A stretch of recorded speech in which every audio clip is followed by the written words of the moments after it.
Bonjour, c'est dimanche, bon dimanche. Julio Cortázar, mais pas seulement lui. J'avance au hasard. L'avantage, c'est qu'avoir décidé de travailler ces rendez-vous marathon sur la durée, on peut toujours y revenir aux auteurs. On ouvre pour l'instant des pistes de chantier. Commencer avec une petite flèche, c'est souligné en bleu. Je fais pas souvent ça de gribouiller dans mes bouquins. C'est parce que je m'en sers quelquefois en atelier d'écriture. C'est page 555, 148. C'est un texte qui fait 4 lignes. Façon très simple de détruire une ville. Il faut attendre, caché parmi les hautes herbes, qu'un grand nuage de l'espèce cumulus se trouve placé très exactement au-dessus de la ville exécrée. Il suffit alors de décocher la flèche pétrifiante, le nuage devient marbre et le reste se passe de commentaires. Qu'est-ce qui est beau dans ce texte? C'est que ça tient tout à un adjectif. Pétrifiante. Il suffit de décocher la flèche pétrifiante, puis c'est à vous de faire le boulot. Un autre truc qui est magnifique si on attaque le quarto Cortázar, c'est d'ouvrir la table des matières. Matière plastique, travail de bureau, merveilleuses occupations. Vietato introdurre biciclette. Conduite des miroirs dans l'île de Pâques. Possibilité de l'abstraction. Le quotidien, petite histoire, fin du monde de la fin, acéphalie, ébauche d'un rêve, géographie, histoire véridique, histoire d'un ours mou, thème pour tapisserie, propriété d'un fauteuil, celui-là je l'ai lu une fois en vidéo. Chameau déclaré indésirable, histoire sans morale, magnifique celui-là. Écrasement des gouttes. Histoire de Chronope et de fameux voyages, conservation des souvenirs, pendule, le déjeuner, mouchoir, commerce, philanthropie, la cuillerée étroite. La photo était floue. Leur foi dans les sciences. Faites comme chez vous, le particulier et l'universel. Le tour du jour en 80. Monde, le discours d'un pince-gueule, tout ira plus ou moins bien jusqu'au jour où j'habite. La protection inutile, des choix insolites. On dessine une petite étoile. Et non, et non, et non. Manuel d'instruction. Tiens, par là qu'on va commencer. Alors, j'aime bien le quarto, je sais pas que ça de Cortázar, je vais avoir Marel dans un coin, mais j'aime plus tellement Marel. Par contre, j'ai ce gros bouquin des nouvelles qui est Mastoc, et j'ai jamais fait le compte, mais il y a des nouvelles dans l'intégrale des nouvelles, où on en a quand même 1035 pages qui sont pas reprises dans le quarto. J'ai pas fait ça scientifiquement parce que j'aime beaucoup ce quarto, alors que souvent pour Artaud, pour c'est pas, il y a toujours des choix. Alors grand respect pour Antoine Jacotet qui a un grand rôle dans l'élaboration de cette collection. C'est des manuels, des usuels, c'est des trucs à votre Cortázar sous la main. Et ce qui est fantastique aussi, c'est qu'il y a évidemment une iconographie qui est tellement précieuse. Vous savez, Cortázar, il est né en août 1914, juste au moment où la Première Guerre mondiale se déclare. Il est né à Bruxelles, ses parents, dans l'impossibilité de revenir à Buenos Aires, vont se réfugier à Zurich. Le père va plaquer la mère et la petite sœur. Et puis, on va découvrir assez rapidement qu'il est porteur de cette maladie génétique. Vous savez, quand on a en général entre 16 et 18 ans, alors moi j'y connais rien, hein, mais enfin bon, il y a des hormones qui bloquent la croissance. Et puis de temps en temps, rarement, ça la bloque pas. Lui, quand il va décéder, il fera près de 2 mètres de haut. Et il y a toujours sur ces images, ce corps qui grandit. Évidemment, le crâne et la tête, eux, ne grandissent pas. Bon, il meurt en 1982. Faites la soustraction, 14 de moins. C'est pas beaucoup.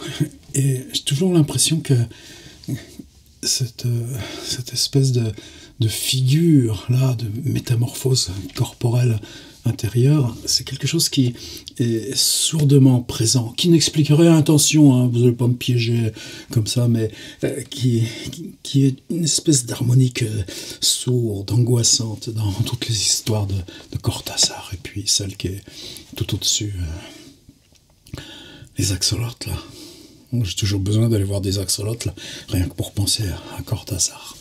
Alors, la vie, bon, vous savez, il devient instituteur, vous pouvez gagner un peu de sous si vous allez, et puis vous enseignez en collège l'histoire géo, au lieu de rester instit à condition d'aller dans des patelins à 300 bornes ou 400 bornes de la capitale. Eh bien lui, il y a sa maman et sa sœur à nourrir.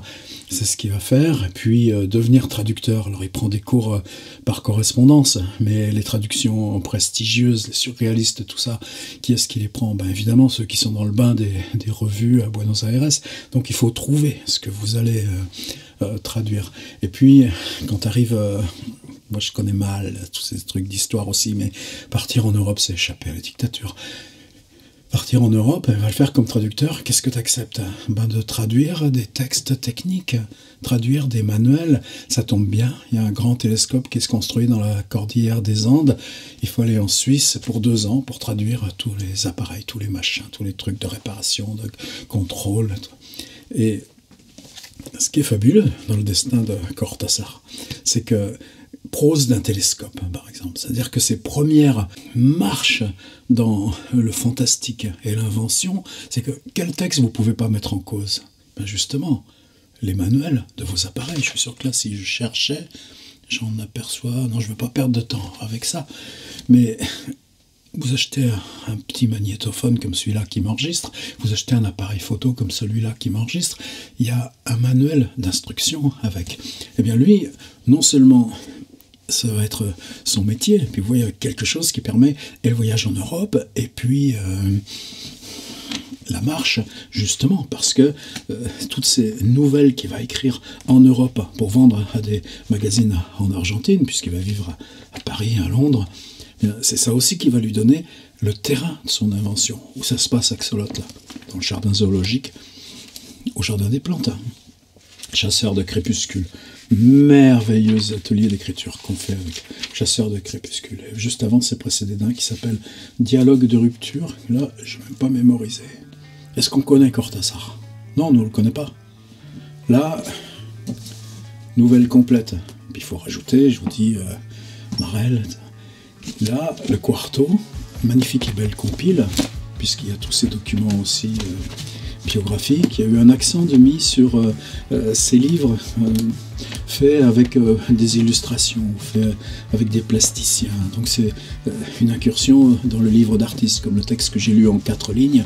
Mais justement, c'est pas le format nouvelle, parce que c'était un livre d'artiste. Récemment, on a eu aussi une première traduction en France des poèmes de Cortázar. Mais ce qu'on n'a pas, alors que dans le monde hispanique, en Argentine, qu'est-ce qui a fait le socle? C'est ces nouvelles fantastiques. Je suis même pas sûr. C'est tout son travail d'essayiste, tout son travail de poète. Donc c'est une œuvre géante, considérable. La pointe émergée de l'iceberg, c'est le fantastique. Et le fantastique en texte bref, mais avec plus de 1000 pages de texte bref. Et ça, c'est pour situer un petit peu le décor. Ce que je voulais juste prendre aujourd'hui pour cette chronique du dimanche, c'est les autonautes de la Cosmoroute. Le mien est un peu flingué, vous m'excuserez. Je l'avais payé 95 francs et imprimé en 1983, donc c'est l'édition originale. Et je crois que je l'avais acheté donc quasiment directement à la sortie. Il est resté longtemps inaccessible, épuisé. C'est des choses qui vous font mal au cœur. Je pense que depuis 2-3 ans, il est réédité, il est de nouveau disponible. Mais moi, je ne me sépare pas du mien. Vous voyez, même en 80, vous ne changez pas, vous ne faites pas un cahier de photos, vous imprimez des photos en la meilleure résolution que vous pouvez, mais avec ces tout petits points là, si on grossit, et ça donne ça. N'empêche qu'on a quand même un dialogue texte-image complet, et des images qui peuvent être fantastiquement belles. De quoi il s'agit? Autonautes de la Cosmoroute.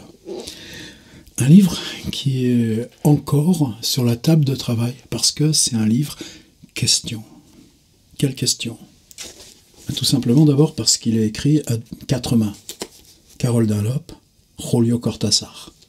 Allez au cimetière Montparnasse, trouvez la tombe avec les petits cailloux blancs que les Américains du Sud qui viennent en Europe viennent déposer en hommage. C'est la tombe de Carole Delhoppe et Julio Cortázar. C'est un livre qui a été publié d'abord à Barcelone. Est-ce qu'ils mettent la date? Et voilà, tous les deux en frontispice. Barcelone, 83. Ce qui est étrange, c'est que nous, là, on a une traduction. Les textes de Julio Cortázar sont traduits de l'espagnol par Laure Guille Bataillon, irréprochable. C'est une proche de Cortázar et c'est à elle qu'on doit la plus grande partie des traductions des récits et nouvelles. Le journal de bord, les légendes des photographies sont traduits de l'espagnol par Françoise Campo. Par contre, ce qui est étrange, c'est que ce qui n'est pas dit, ce qui, moi, une question à laquelle j'aimerais bien répondre, c'est que Carole Delhoppe écrivait en français et non pas en espagnol. Donc, comment ça s'est passé, l'élaboration de la version espagnole et ce qui a été retraduit de l'espagnol vers le français? Est-ce que c'était des textes qui avaient été décrits d'abord en espagnol et revenus? Bon, une petite question, ça c'est pas très important.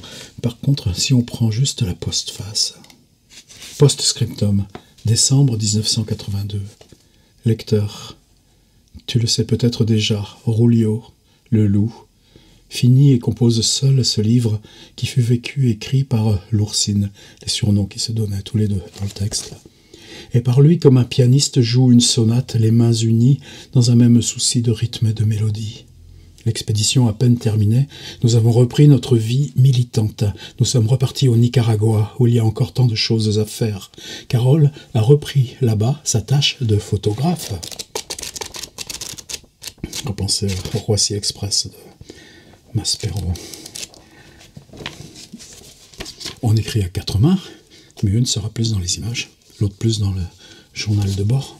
Tandis que j'écrivais des articles pour montrer à tous les horizons possibles de la vérité et de la grandeur de la lutte de ce petit peuple qui infatigablement poursuit sa route vers la dignité, la liberté.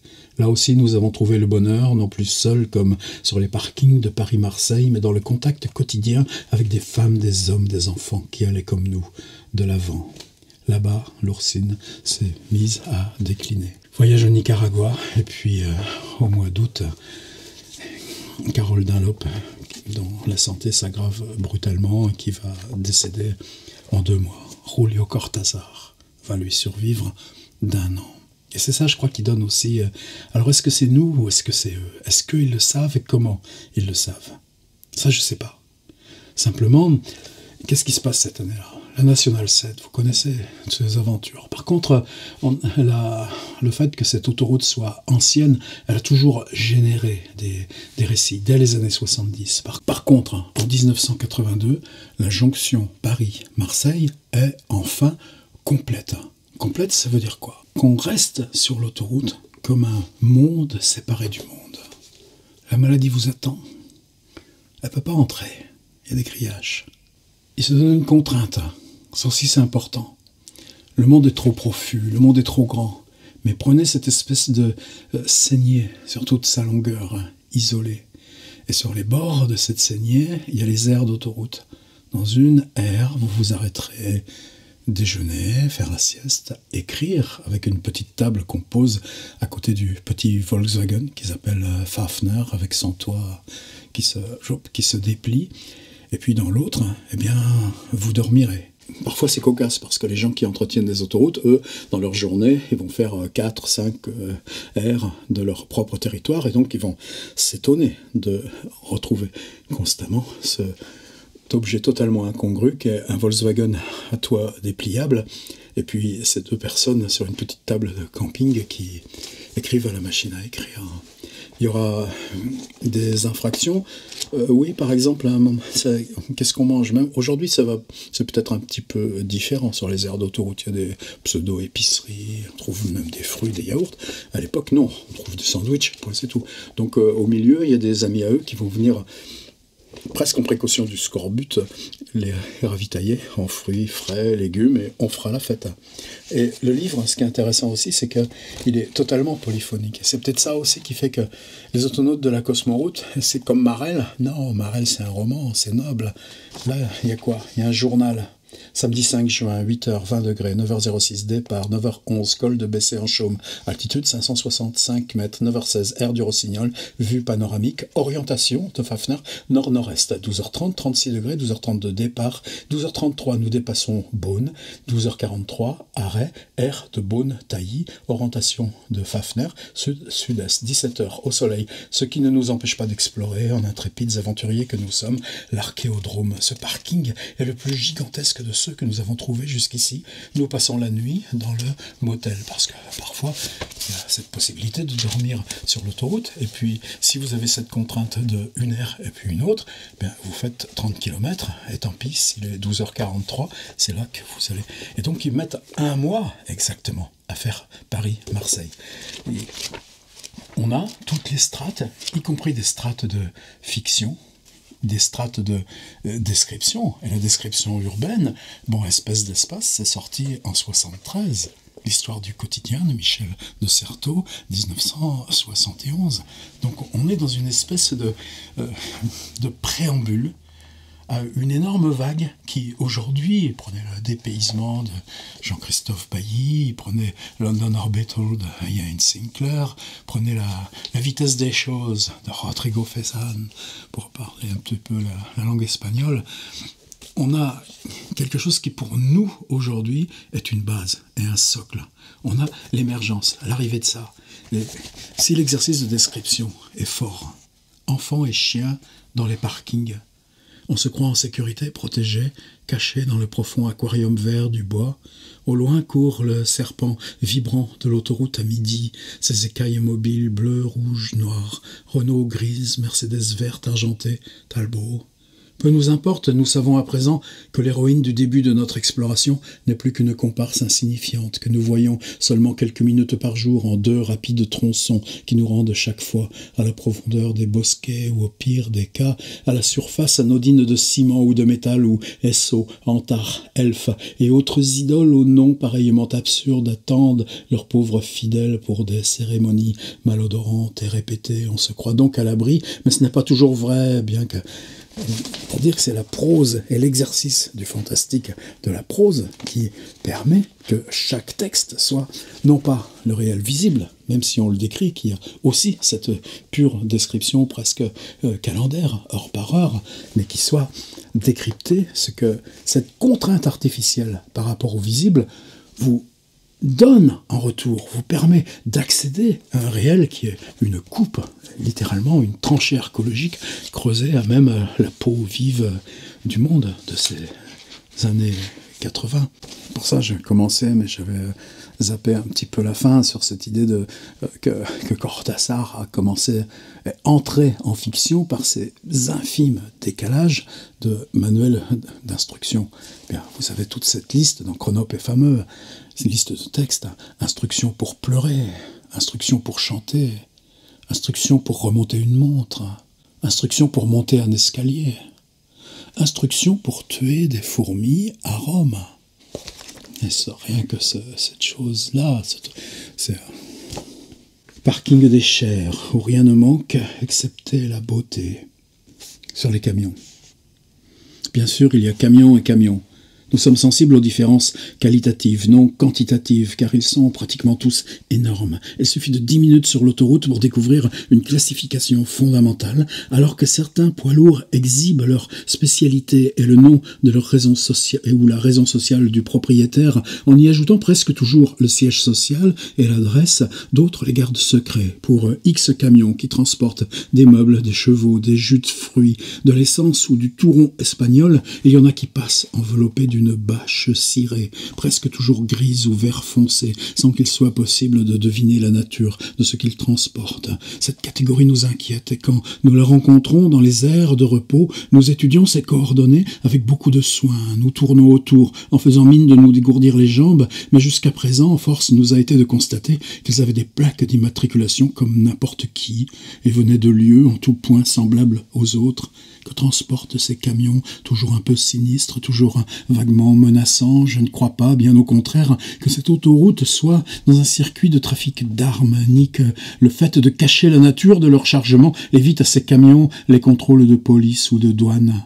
Il ne s'agit pas alors d'imaginer qu'ils circulent de Bulgarie à Paris ou de Stockholm à Naples en transportant des missiles ou des hélicoptères. Nous excluons aussi d'autres charges explosives comme héroïne ou racines de ginseng pour d'évidentes raisons de volume. Pourquoi alors pareil secret? Pourquoi ces camions ressemblent-ils à certaines maisons de banlieue qui, sans que rien ne les distingue des autres en apparence, donnent l'impression d'avoir comme un halo, d'être comme habités par des gens qui ne sont pas les mêmes que ceux des autres maisons? Pourquoi, pour le dire vaillamment, pourquoi, pour le dire vaillamment, nous font-ils peur? Carole, pour sa part, imagine des chargements honteux qu'aucune entreprise ne se risquerait à proclamer par des inscriptions comme celles qui transportent joyeusement de la bière ou des cochons. Elle a avancé l'idée que certains pourraient transporter du tapioca, des crèmes dépilatoires, du vermicelle en vrac, toutes choses peu avouables en public sans rougir. Je reconnais avec elle que personne ne serait fier de clamer qu'il transporte un chargement d'épingles de nourrice ou de bavoirs. Son point de vue me paraît, etc., etc. Nous nous demandons à quoi peut bien être dû cet aiguisement parfois insupportable de nos rêves. Entre autres hypothèses, il nous faut retenir la nouveauté des stimulations, ce qui suppose une altération profonde dans cette caisse de résonance qu'est l'inconscient en relation avec ce qu'il reçoit des sens pendant le sommeil. La qualité des rêves change peut-être aussi au cours d'un voyage en avion ou d'une nuit à l'hôtel, mais comme il s'agit d'expériences brèves et isolées, peu de gens peuvent le percevoir. Nous, en revanche, nous sommes depuis 3 semaines à l'intérieur d'un système de stimuli qui ne se modifie que partiellement, plus ou moins grand nombre de stimulations selon la topographie ou le type du parking, et qui, à force de se répéter chaque nuit, a fini par provoquer un type de rêve différent qui s'est finalement imposé à notre attention à travers nos observations. Ce que j'appelle le stimulant comprend entre autres choses peu vérifiables la présence, phares et bruits des camions, tant par leur trafic permanent sur l'autoroute que par leurs arrivées, stationnements, départs sur les parkings où Fafner abrite nos rêves. Nous vivons fort peu sur l'autoroute, comme le sait à présent le lecteur, mais une fois sur le parking, nous commençons à voir et entendre les camions qui viennent, comme nous, passer la nuit là, ou juste un moment. Nous avons déjà parlé des étranges, fascinantes villes éphémères qui se forment la nuit sur certains parkings où 10 à 20 poids lourds, sans parler des voitures à caravane ou des camping-cars comme Fafner, mêlent des plaques d'immatriculation, les langues différentes, les odeurs et les bruits de nombreuses nations. C'était ça que je voulais dire dans mon dimanche. Vous avez vu ce rôle du je et du nous. Il y a celui qui écrit qui dit je, mais il dit je pour exprimer un nous, tandis que l'autre je du nous travaillera par un dessin, je ne sais pas qui a dessiné, ou bien sûr les photographies qui sont plutôt l'apanage de Carol Dunlop, il faut le prononcer à l'anglaise. Je regrette que le mien soit un peu déchiré. Je voulais mettre dans cette chronique un auteur qui compte énormément et de plus en plus. C'est-à-dire sur Cortázar, par exemple, probablement Borges c'est plus haut, parce que Borges c'est plus abstrait, parce qu'il y a la cécité, parce qu'il y a ces 2 blocs que sont les fictiones et Aleph, c'est-à-dire 2 plus le livre de sable, plus le truc de l'immortalité, mais en tout cas 2 recueils d'une 12aine de nouvelles chacun, et que chacun de nous, à 70 ans de distance, connaîtrait au mot près, alors qu'elle résulte d'élaboration en 5-6 publications définitives, comme s'il y avait cette espèce de noyau, et puis qu'autour venaient tous les cercles concentriques des 9 nuits et tout ça. Et puis Cortázar, c'est différent parce que tout simplement, les cercles concentriques autour, les essais, les poèmes, en tout cas à moi, ne sont pas encore accessibles. Et la fiction, la différence avec Borges, c'est qu'elle est beaucoup plus simple, elle est beaucoup plus élémentaire. Est-ce que ça enlève de la noblesse? Est-ce que ça enlève de Axolotl, ce type qui vient tous les jours au jardin des plantes pour regarder ce batracien, et puis une conversation avec un gardien, et puis juste dans le dernier paragraphe, la chute que vous savez, ou que vous irez découvrir. Mais précisément, c'est peut-être par là que la fiction de Cortázar nous est bien plus dérangeante, parce qu'elle part de tellement plus près. Et puis, par par exemple, ça c'est le gros reproche que je ferais à ce quarto, mais un reproche gentil pour une fois. Ils ont quand même voulu signaler l'existence. Il y a la biographie, dans sa bio, il y a toute une suite de très belles photos avec justement cette espèce de grandissement tellement étrange qui se prolonge toute sa vie. Et pour signaler l'existence des autonautes de la Cosmoroute, ils ont juste fait... Donc il y a une page, mais la Carol Dunlop a disparu. Carol Dunlop est mentionnée ici. Titre original, Los Autonautas, etc., publié à Barcelone, écrit en 1982 sur l'autoroute A7 lors d'un voyage prémédité entre Paris et Marseille. Les règles du jeu était de n'avancer que de 2 heures de repos par jour, donc de démarrer un mois plein, de demeurer un mois plein sur l'autoroute. Et là, c'est seulement là au milieu du passage que vous avez le livre écrit à 4 mains, là aussi était en 2 langues. Julio écrivait sans doute en espagnol, tandis que Carol, son épouse, y écrivait certainement en français, dessin de Stéphane Hébert, fils de Carol Dunlop. Ça je ne le savais pas, je l'apprends là, voyez.